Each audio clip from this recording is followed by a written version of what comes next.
제가 잘 아는 목사님 중에 병 고치는 은사를 받은 분이 있습니다. 어느 날 그분을 만나서 서로 대화를 하고 있는데 기도를 받으러 여러 사람이 한꺼번에 왔고 목사님은 한 분 한 분 그들을 위해 기도를 하기 시작했습니다. 네, 어느 한 분의 순서가 됐는데 머리 위에 손을 얹고 안수기도를 하다가 그 목사님이 이렇게 말하는 겁니다. 이상하다. 기도가 영 안 들어가네요. 하나님이 회개기도하고 다시 오라고 하십니다. 그 말을 듣고 그분은 당황해서 얼굴이 빨개졌습니다. 그런데 회개기도하고 오라니 어떡하겠어요. 한쪽 구석에 가서 기도를 했습니다. 조금 후에 다시 와서 기도를 받으려고 했는데 다시 이번에도 손을 얹었더니 기도가 안 들어간다고, 아직 회개가 안 됐으니까 다시 하고 오라고 그래서 그분은 다시 가서 기도를 하고 있는데 갑자기 목사님이 이제 됐습니다. 오셔서 기도 받으세요. 그리고 기도를 했습니다. 기도를 받은 다음에 이분이 울기 시작하는 거예요. 그래서 왜 그러냐고 물었더니 그분이 이렇게 말했습니다. 회개 기도를 하고 오라고 그래가지고 얼마나 민망하고 부끄러운지 내가 무슨 큰 죄를 졌다고. 그래서 기도하려고 하는데 생각이 나야 말이죠. 아무튼 잘못했습니다. 하나님 용서하세요. 이러면 됐겠지 하고 갔더니 아직 안 됐다고 또 하고 오라고 그래가지고 화가 나가지고 갈까 하다가 도대체 내가 무슨 큰 죄를 졌는지 알아나 보자. 하나님 내가 무슨 죄를 졌는지 생각나게 해주세요. 그랬더니 주중에 한 장면이 머리에 딱 떠오르더라는 거예요. 교회에서 행사가 있었는데 자기가 담임 목사님에게 과일을 깎아가지고 날라드리게 되었는데 그 과일을 가져가는 동안에 이런 생각이 들더라는 겁니다. 나는 땀 흘려서 일해서 목이 마른데 목사님은 방에 가만히 앉아 계셨는데 이 과일이 너무 많다. 그래서 도중에 포크를 가지고 몇 개 먹고 안 먹은 척 하고 갖다 드렸다는 거예요. 그 장면을 보는 순간에 정말 내가 잘못했다는 생각이 확 들어서 하나님 정말 잘못했습니다 하고 있는데 됐습니다 오세요 그랬다는 거죠. 기도를 받다 생각하니 얼마나 하나님이 무서운지. 더 놀라운 것은 자기도 까맣게 잊어버리고 있었는데 하나님이 그걸 들춰내시고 기억하게 하시고 회개하게 하시고 자기 담임 목사님과 있었던 신앙의 앙금을 해결해 주셔서 너무 감사해서 눈물을 흘렸다는 거예요. 그러면서 하는 말이 저 오늘 육신을 치료받으러 왔다가 영적인 문제까지 해결하고 갑니다. 제가 은근히 목사님을 무시하고 비난했는데 하나님이 이걸 얼마나 싫어하는가를 알게 돼서 참 제 영혼이 회복이 됐습니다. 감사합니다. 그리고 가는 걸 보았어요. 그리고 저는 그날 하루 종일 하나님이 참 우리의 숨겨진 어느 한 장면까지도 주목해보는 분이라는 것을 깊이 생각하게 됐습니다. 여러분, 우리는 지난번에 정직한 사람이 됩시다 그런 말씀을 생각했는데요. 이 정직이라는 것, 사람들은 거짓말하지 않는 게 정직 아닌가 이렇게 생각하지만 정직은 성경적으로 그런 개념을 훨씬 뛰어넘는 거죠. 하나님 앞에 잔꾀를 부리지 않는 것, 하나님 앞에 까불지 않는 것이 성경적인 정직 개념이라고 했습니다.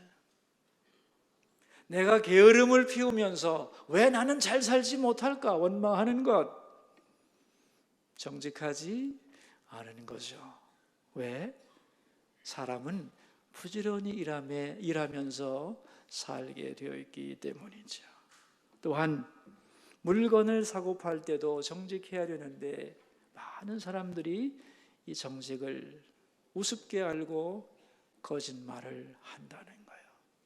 그리고 잘못된 소득, 속이거나 빼앗거나 노력하지 않고 얻는 것, 이것이 굉장히 큰 좋은 거라고 생각하지만 반드시 그것은 실망하게 된다. 왜? 정직하지 않기 때문에.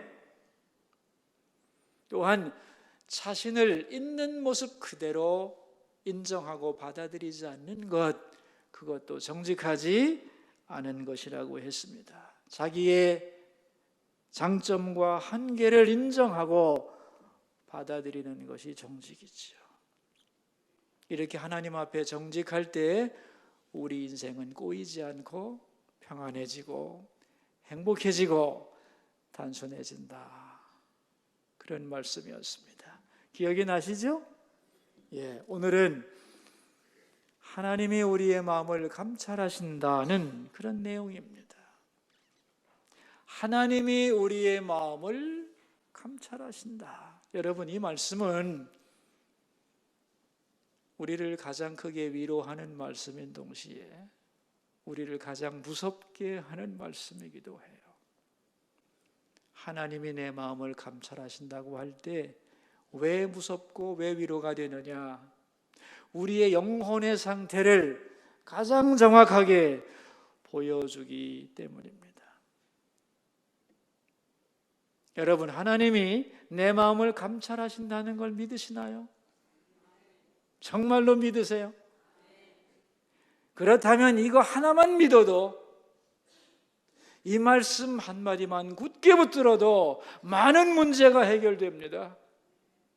우리 삶에 엄청난 변화가 일어날 수 있죠. 우리 마음을 감찰하시는 그분이 바로 하나님이시고, 그런 하나님 앞에서 우리가 어떻게 살아가야 되나? 이게 오늘 본문의 주제입니다. 우리가 처한 상황은 사람마다 다 다르고 하루에도 수없이 그 상황은 변합니다. 그럴 때마다 우리는 선택을 해야 되죠. 어떤 결정을 내려야 되지? 어느 것이 지혜로운 것인가? 결정하기가 그런데 쉽지 않죠. 근데 그럴수록 더 원칙으로 돌아가야 하는 겁니다. 왜냐하면 원칙이란 철학적으로 말해서 검증된 단순함이기 때문입니다. 원칙이 뭐라고요? 검증된 단순함이에요. 아주 많고 복잡한 문제를 가장 쉽고 정확하게 해결할 수 있는 방법을 요약한 것, 그게 원칙이라는 거죠. 그러므로 좋은 원칙을 가지고 그것을 잘 활용하면 많은 문제를 쉽게 풀어갈 수 있는 겁니다. 근데 왜 많은 사람들이 사건을 만나면 그때마다 허둥대느냐? 대개는 원칙이 없기 때문이고, 원칙이 있다고 해도 그 원칙이 마음에 들지 않아 다른 적용을 원하려고 할 때, 그때 우리는 혼란스러워지는 겁니다. 그러나 내 마음 중심에 분명한 원칙이 서 있으면 현실적으로 우리의 대안은 흔들리지 않는 겁니다. 그래서 문제가 복잡할수록 원칙으로 돌아가야 되는 거예요. 이런 의미에서 나는 어떤 삶의 원칙을 가지고 있는가? 그리고 그 원칙을 나는 잘 지켜가고 있는가? 이것을 점검하는 것은 살아가면서 너무도 중요한 작업이라고 할 수 있습니다. 그렇다면 우리 삶에 있어서 변할 수 없는 가장 중요한 원칙이 뭔가? 특별히 하나님을 믿는 성도들에게 있어서 변할 수 없는 삶의 원칙이 뭔가? 오늘 3절 말씀에 나옵니다. 함께 읽어보겠습니다. 공의와 정의를 행하는 것은 제사 드리는 것보다 여호와께서 기쁘게 여기시느니라. 여호와를 기쁘게, 하나님을 기쁘게 하는 것, 이것이 성도의 삶의 원칙이고 가장 중요한 가치고 목적이다 하는 것이죠. 복잡하지 않죠? 원래 원칙은 복잡한 게 아닙니다. 제가 전에 어떤 세미나에 참석을 했는데 그 세미나를 하는 장소, 그 장소를 빌려준 회사의 표어가 참 인상적이었어요. 하나님을 기쁘게, 사람을 기쁘게라고 하는 표어였어요. 제가 그 표어를 읽으면서 참 멋지다. 이렇게만 살 수 있으면 얼마나 좋겠나 이렇게 생각을 하고 있는데 성경 구절 하나가 딱 생각나는 거예요. 갈라디아 1장 10절 바울의 고백인데 이런 내용입니다. 제가 읽어드릴게요.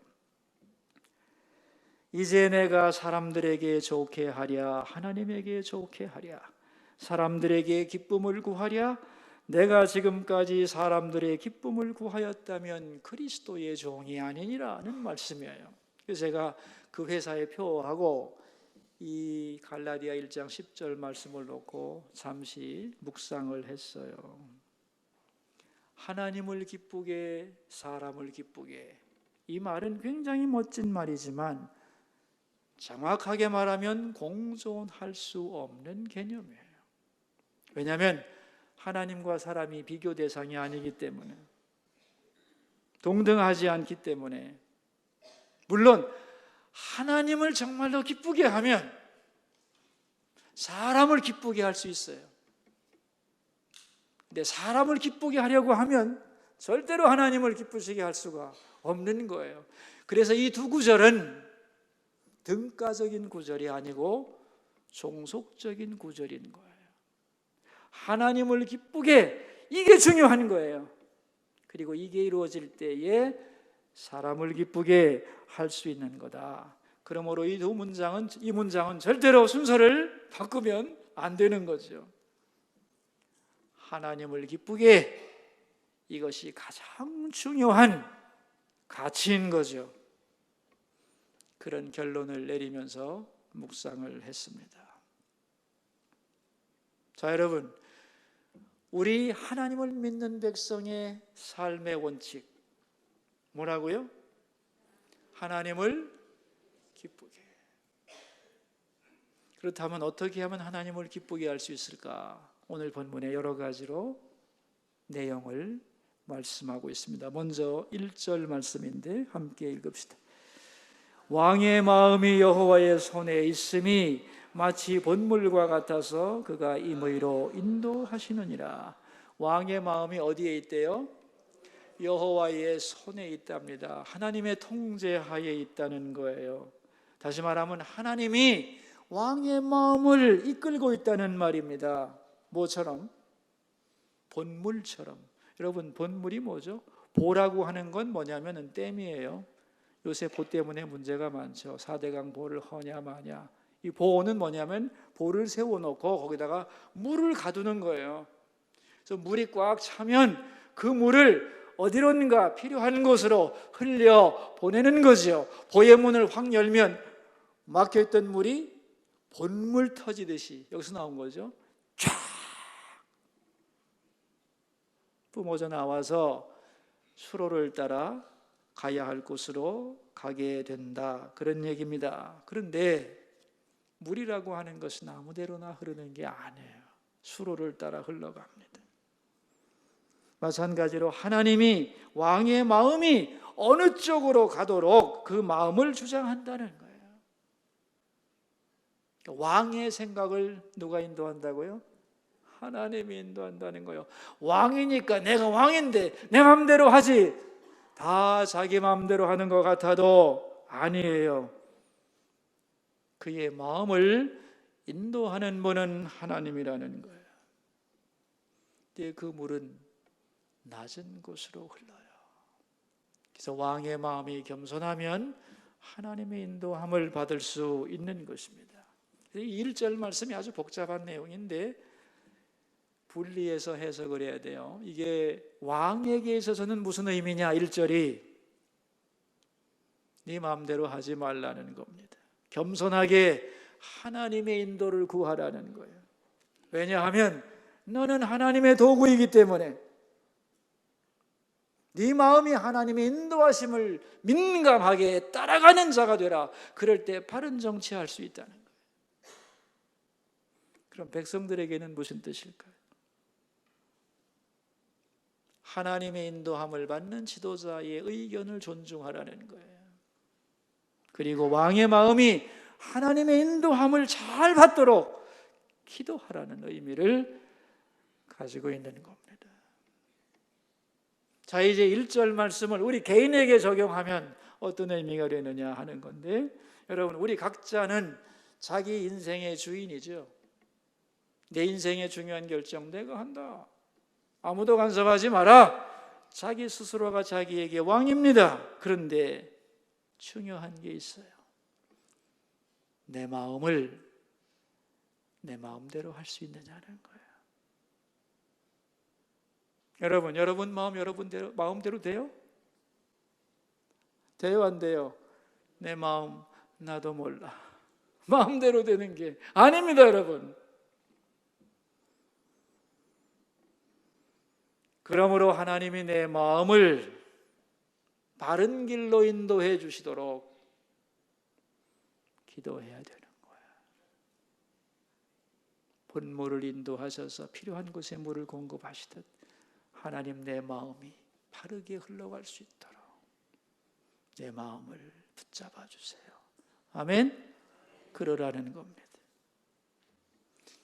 여러분, 우리는 내 밭에, 내 논에, 내가 원하는 시간에 내가 원하는 양의 물이 공급되기를 바라지요. 근데 꼭 그렇게 되느냐? 어느 시간에 어느 밭에 물을 공급할 것인지는 하나님이 결정한다는 거예요. 그래서 사람들은 내 마음대로 안 될 때, 내 밭에 물이 부어지지 않을 때 실망하고 인생이 불행하다고 낙심하고 원망하고 괴로워하지요. 그런데 하나님을 믿는 사람들은 다릅니다. 나는 이 물을 어디로 보내야 될지 다 알지 못합니다만 하나님은 나보다 더 잘 아시고 전체를 보고 필요한 곳에 물을 공급합니다. 그러므로 나에게 그 문을 열어주셔서 물을 공급하시면 감사한 것이고, 그렇지 않고 다른 사람에게 그 문을 열어주시면 그를 축복하면 되는 거죠. 다시 말하면 하나님의 인도하심을 인정하기 시작하면 우리의 인생은 달라지는 거예요. 첫째는 안심할 수 있고, 그 다음에는 감사할 수 있는 거죠. 똑같이 살아가는 것 같지만 하나님이 인생의 마음을 인도하신다, 필요한 곳에 물을 공급하신다는 하나님의 인도를 믿고 사는 사람과 그걸 믿지 못하고 사는 사람의 삶은 전혀 다른 것이다, 그런 얘기입니다. 그러므로 언제나 하나님의 인도하심을 구하고 믿고 인정하고 살아가라는 걸, 그런 마음을 하나님이 기뻐하신다는 겁니다. 자, 우리 2절 말씀을 보겠습니다. 사람의 행위가 자기 보기에는 모두 정직하여도 여호와는 마음을 감찰하시느니라. 내가 볼 때 나의 행동은 흠이 없습니다. 이만하면 괜찮아요. 그런데 하나님 왜 이 길을 막으시는 거예요? 왜 나의 수고를 몰라주십니까? 그러나 하나님은 겉으로 드러난 나의 행동보다 뭘 더 중요시 여기느냐? 드러나지 않은 나의 숨겨진 마음의 깊은 동기, 그것을 주목하신다는 겁니다. 사람들은 이렇게 생각해요. 결과가 좋으면 됐지, 뭐 문제 있어? 다 좋게 됐잖아. 아닙니다. 하나님은 네가 그 일을 왜 했지? 드러나지 않은 네 마음의 근본 동기가 뭐냐? 그걸 질문한다는 겁니다. 그럼 어떤 동기가 가장 중요한 거냐? 3절에 나오잖아요. 하나님을 기쁘시게, 하나님을 기쁘게 하려는 동기로 했다면 그건 옳은 일이라는 거예요. 가치 있는 일이라는 겁니다. 비록 사람들이 볼 때는 손해보는 것 같고 늦게 가는 것 같고 돌아가는 것 같고 어리석어 보여도 마음의 근본 동기가 하나님을 기쁘시게 하려는 것에서 나온 것이라면 가치 있는 것이고, 그리고 하나님은 그것에 대하여 책임을 져준다는 거예요. 근데 사람들이 볼 때는 아주 그럴듯하고 멋져 보여도 하나님이 기뻐하지 않는 것이라면 무가치하다는 것입니다. 저는 목사로서 이런 질문을 많이 들어요. 목사님, 제 상황이 이러한데요. 어떻게 하면 좋죠? 사람마다 그 상황이 다 다양해요. 어떻게 해야 될지 정말로 경우마다 다 다릅니다만은 대답은 간단합니다. 그것을 하나님이 기뻐하실까요? 이 질문 하나면 다 돼요. 하나님이 정말로 기뻐하실까? 이 절대 기준을 딱 갖다 대면, 이 원칙을 갖다 대면 많은 것에 대하여 대답이 나온다, 그런 얘기입니다. 여러분, 수없는 선택의 현장에서 수없는 고민하시죠. 어떻게 해야 되지? 그럴 때 변할 수 없는 원칙을 갖다 대세요. 하나님이 이걸 기뻐하실까? 그래서 그렇게 기뻐하신다고 생각이 되면 용기를 내서 하면 됩니다. 네, 아닌 것 같아.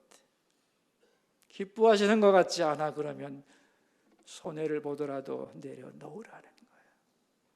그러면 하나님이 기뻐하는 길로 갈 수 있다. 아멘입니까? 그래서 이 단순한 원칙, 하나님이 정말로 기뻐하실까? 이것이 우리 삶의 가장 중요한 원칙이고 기준이라는 것을 기억할 수 있기를 바랍니다. 3절 말씀 우리 같이 볼까요? 공의와 정의를 행하는 것은 제사 드리는 것보다 여호와께서 기쁘게 여기시느니라. 이와 비슷한 사건이 역사 속에 나오죠. 이스라엘이 아말렉과 전쟁을 할 때 하나님은 사무엘에게 명령을 합니다. 아말렉을 너희들 손에 붙여줄 테니까 다 거기에 속한 거 진멸하라고. 그래서 승리를 주셨는데 사울 왕은 아말렉에 속한 짐승과 보석과 좋은 가치 있는 것들을 다 없애지 않고 남겨두었어요. 그래서 사무엘이 질문합니다. 왜 진멸하지 않았습니까? 그랬더니 사울이 뭐라고 했는 줄 아세요? 제사를 드리려고요. 그랬어요. 자기의 불순종을 제사의 핑계로 얼버무립니다. 그때 사무엘이 한 유명한 말 있죠. 순종이 제사보다 낫습니다. 여러분, 제사라고 하는 것은 인간이 하나님 앞에 드릴 수 있는 가장 거룩한 행위입니다. 그런데 그 제사 속에는 뭐가 들어갈 수 있느냐 하면 자기의, 자기 고집과 속임수가 들어갈 수 있는 거예요. 그러나 순종은 자기 생각을 내려놓는 것입니다. 자, 여러분, 순종과 제사 중에서 어느 것이 더 어려울 것 같아요? 순종이 어려운 거죠. 근데 많은 사람들은 자기 멋대로 자기 하고 싶은 대로 하면서 하나님께 불순종하면서 제사만 잘 드리면 된다고 생각을 해요. 자기를 내려놓고 자기를 포기하지 않고 죄를 계속 지으면서 제사를 통하여 하나님과의 관계를 해결해 보겠다고 하는 그런 의미의 제사는 하나님이 역겨워한다는 거예요. 그러므로 제사는 중요한 것이지만 겉으로 드러난 제사보다 더 중요한 것은 제사하는 자의 마음속에 들어있는 순종하는 자세, 그게 더 중요하다는 겁니다. 우리가 예배드리는 것도 좋지만 들은 말씀에 따라서 순종하려는 마음을 가질 때 그 제사가 진정한 제사가 되는 줄로 믿습니다. 바로 그런 말이에요. 자, 우리 4절로 가겠습니다. 눈이 높은 것과 마음이 교만한 것과 악인이 형통한 것은 다 죄니라. 세 가지 죄를 말하죠. 눈이 높은 것, 교만한 것, 악인의 형통. 하나님은 이 세 가지를 죄라고 하는데 우리는 이 세 가지를 간절히 사모하지요. 더 높아지기를 바라고, 잘못된 길로 가면서 형통하기를 바라고. 그러나 하나님은 여기에 대하여 분명히 못을 박습니다. 그것은 죄라고. 그러니까 여러분, 우리의 삶이 뭐 그렇게 겉으로 멋지지 않아도 괜찮아요. 대단히 아름답지 않아도 괜찮은 겁니다. 중요한 것은 우리가 어디에 있든지 우리 마음이 오만하지 않고 교만하지 않고 악인의 형통을 부러워하지 않고 그런 마음을 가지고 살 때 하나님이 기뻐하신다는 거예요. 5절 말씀을 읽겠습니다. 부지런한 자의 경영은 풍부함에 이를 것이나 조급한 자는 궁핍함에 이를 따름이니라. 부지런한 자의 경영이란 말이 나와요. 여러분, 이 경영이라고 하는 것은 계획성과 관계된 것이죠. 계획성이 없는 부지런함은 허둥대는 것과 다를 바가 없습니다. 그러니까 성경은 무작정 부지런해지라고 말하지 않습니다. 계획성 있는 부지런함을 말씀합니다. 그래서 이 5절을 공식으로 나타내면 이렇게 됩니다. 경영은 부지런함 플러스 계획성입니다. 뭐라고요? 경영은 부지런함 더하기 계획성이에요. 하나님이 세상을 경영하시죠? 그죠? 부지런히 계획을 세우시고 성취하시는 거예요. 그렇게 부지런함과 그리고 계획성을 가지고 경영할 때 하나님은 충만하게 채워주신다는 거예요. 그러니까 하나님이 오실 때 우리 삶의 패턴은 너무 게을러도 안 되고 바쁘게 허둥대는 것도 좋은 게 아니라는 겁니다. 부지런한 자의 경영, 이렇게 살아야 한다는 거예요. 근데 많은 사람이 이렇게 살지 못하죠. 그래서 6절부터 8절에 보면은 탐심과 조급함에 대하여 하나님이 아주 싫어한다는 얘기를 하고 계세요. 탐심과 조급함. 이 탐심과 조급함에서 뭐가 나오는 줄 아세요? 6절에 보시면 속임수가 나오고 7절에 보시면 폭력이 나와요. 이런 삶의 스타일은 기뻐하지 않는다는 거예요. 자, 우리 9절 말씀을 보겠습니다. 다투는 여인과 함께 큰 집에 사는 것보다 움막에서 사는 것이 나으니라. 이게 무슨 뜻일까요, 여러분? 여성들은 집에서 입 다물고 조용하라, 그런 뜻일까요? 그런 뜻 아닙니다. 그럼 이게 무슨 뜻이냐? 어떤 여인이라고 그랬어요, 여기서? 예? 다투는 여인이죠. 근데 왜 다투죠, 집에서? 여러분 집에서 다투시죠? 그 왜 다투죠? 기분 나빠서요? 사이가 안 좋아서요? 다투는 목적이 뭐죠, 여러분? 고치려고, 변화시키려고. 그렇게 하면 안 된다고, 이렇게 하라고 싸우는 거 아니에요, 고치려고. 근데 여러분, 남편에게 잔소리 해가지고 그 남편을 고친 여자가 세상에 없습니다. 아내에게 훈계를 해서 새 사람 만든 남자가 있으면 나와보라 그래. 안 되는 거예요, 이게. 50년씩 싸우면서 살았지만 못 고쳤잖아. 근데 또 싸운다고. 여러분, 생각을 바꿔야 되는 거예요. 어떻게 생각을 바꿔야 되느냐? 이 사람 있는 그대로 받아주자, 그래야 돼요. 그러면 다툼이 그치는 겁니다. 우리는 행복이라고 하는 것이 외적인 조건에 있다고 생각하지 않아요? 화려한 집이라든가 풍요한 물질이라든가 그런 것에 있는 것 같지만 사실은 아니라는 거예요. 오히려 서로 인정해주고 서로 섬겨주고 서로 사랑하는 데 있는 거다, 그런 얘기예요. 외적인 것에 마음 뺏기지 말고 마음을 잘 잡으라는 거예요. 상대방 고치려고 하지 말고 품어주라는 거예요. 그럴 때 가정은 행복해진다는 거예요. 자, 우리 10절 말씀입니다. 악인의 마음은 남의 재앙을 원하나니 그 이웃도 그 앞에서 은혜를 입지 못하느니라 그랬어요. 악인과 이웃을 대조하고 있는데 악인을 어떻게 정의했냐면 남의 재앙을 원하는 사람, 내가 안 되기를 바라는 사람이 나에게 있어서는 악인이죠. 그럼 이웃은 누굴까요? 내 옆에 산다고 이웃이 아니고 내가 잘 되는 것을 좋아하는 사람이 내 이웃이라는 거예요. 이 10절 말씀의 의미는 뭐냐 하면은 네가 좋은 이웃 되라는 겁니다. 그럼 어떻게 하면 좋은 이웃 되나? 다른 사람 잘 되는 걸 축복하라는 거예요. 그런 마음을 하나님이 기뻐한다. 그런 의미입니다.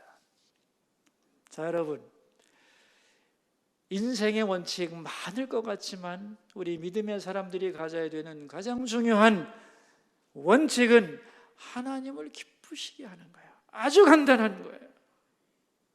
그렇다면 어떻게 기쁘게 해야 될까? 오늘 말씀을 정리하겠습니다. 하나님의 인도하심을 인정하고 그 인도하심을 구하는 마음으로 살아갈 때 하나님이 기뻐하세요. 또한 마음을 감찰하시는 하나님 앞에서 내 마음을 점검할 때 하나님이 기뻐한다는 거예요. 그리고 공의와 정직을 행할 때, 교만하지 않고 겸손할 때, 악인의 형통을 부러워하지 않을 때, 조급하여 탐심을 부리지 않을 때 하나님이 기뻐한다는 거예요. 가정에서 싸우지 않고 서로를 인정해주고 섬길 때 기뻐한다는 것이고, 좋은 이웃으로 축복하며 사는 것을 하나님은 기뻐하신다, 그런 얘기입니다. 하나님이 기뻐하시는 방법이 정해져 있어요. 여러분, 우리에게는 언제나 선택의 순간이 다가옵니다. 그 많고 복잡한 선택의 순간에 원칙을 가지고 나가야 하는데 그 원칙이 뭐라고 했죠? 하나님이 이것을 기뻐하실까?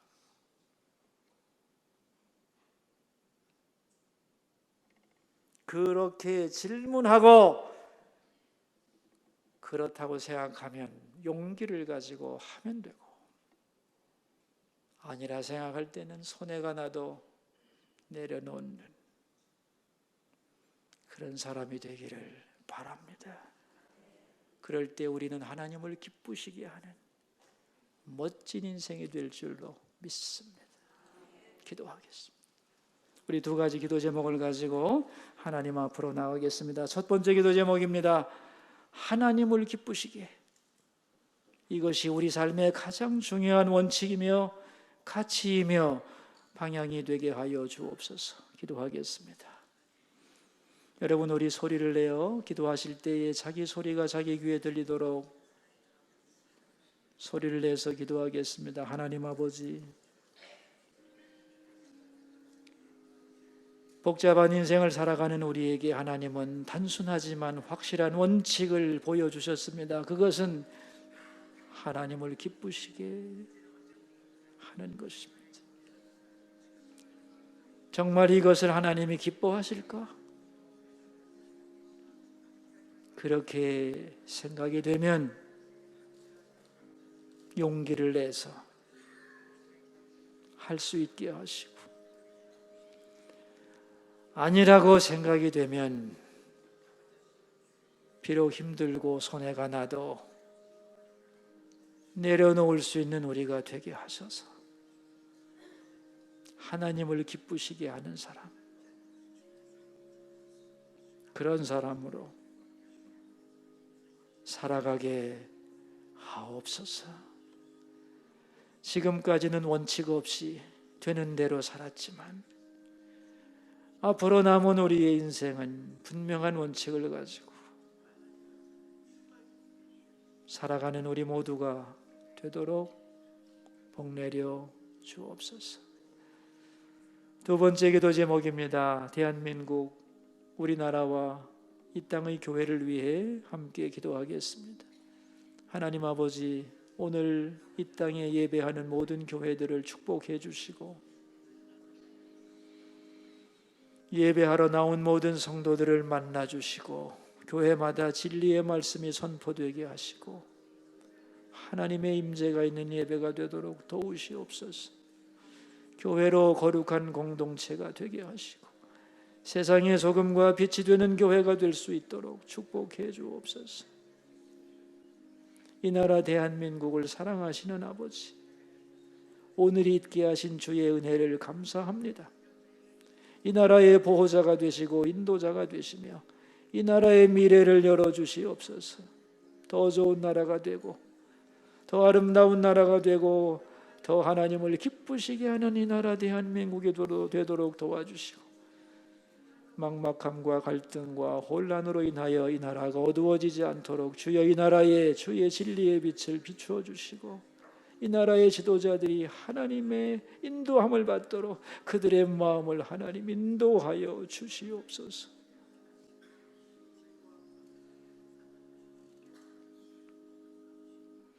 마음을 감찰하시는 살아계신 하나님 아버지, 우리는 겉으로 보이는 것에 너무 많은 가치를 두고 살아갑니다. 그러나 하나님은 우리의 중심을 보신다는 것을 확실히 믿고 살아가게 하옵소서. 가치관의 혼란을 겪고 있는 우리에게 하나님은 말씀하셨습니다. 여호와를 기쁘게 하는 것, 이것이 가장 중요한 가치이며 원칙이라는 것을 하나님, 우리에게 수많은 선택의 순간이 다가올 때 하나님을 기쁘시게 이 기준과 원칙을 잊지 않게 하시고 거기에 따라 행동하게 하시고 그래서 우리의 삶이 하나님을 기쁘게 하는 삶이 되게 하여 주옵소서.